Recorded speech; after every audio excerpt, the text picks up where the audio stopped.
সকলকে স্বাগত জানিয়ে আমি আজকের ভিডিও শুরু করছি। আজকে আমি বানাচ্ছি সয়াবিনের পরোটা। তার জন্য কি লাগবে সেগুলো আমি প্রথমে বলে দিই।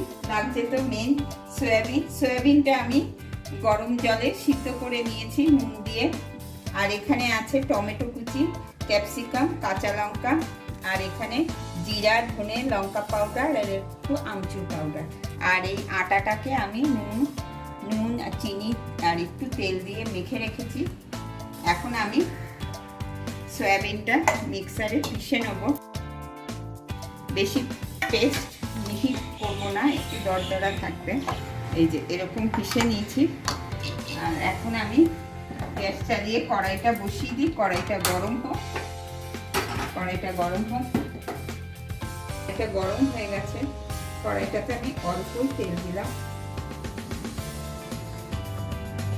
তেলটা গরম হয়ে গেছে। আমি একটু জিরা ফোড়নি দিলাম আর একটু কাঁচা লঙ্কা, ক্যাপসিকামটা দিলাম, টমেটো দিলাম, দিয়ে একটু নাড়াচাড়া করলাম।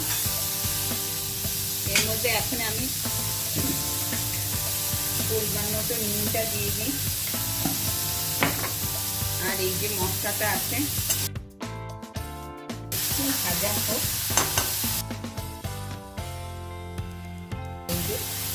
সয়াবিনটা আমি দিয়ে দিলাম।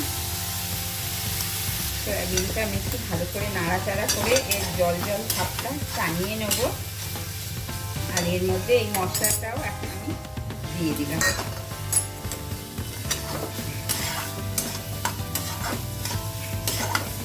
এবার ধনে পাতা থাকলে দেবেন। একটু হলুদ দিয়ে দিই, চিনিটাও দিয়ে দিই। ব্যাস, এখন এটা একটু হোক আর একটু জলটা টানে।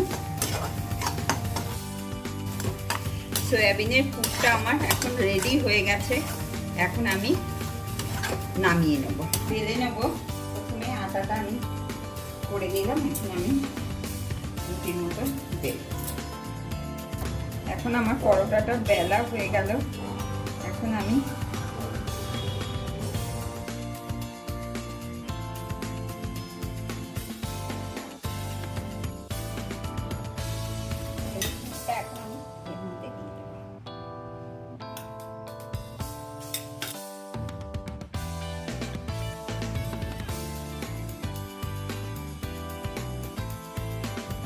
এটাকে আমি আবার একটু তেলে নেব আস্তে আস্তে।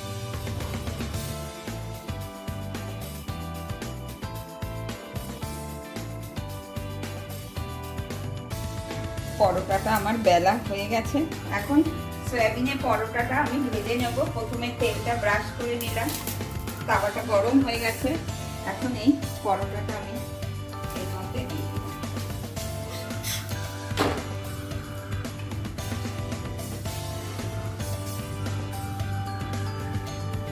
ব্রাশ করি।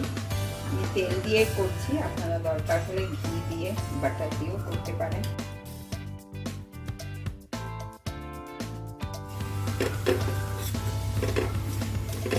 এইভাবে আমার হয়ে গেল একটা সয়াবিনের পরোটা।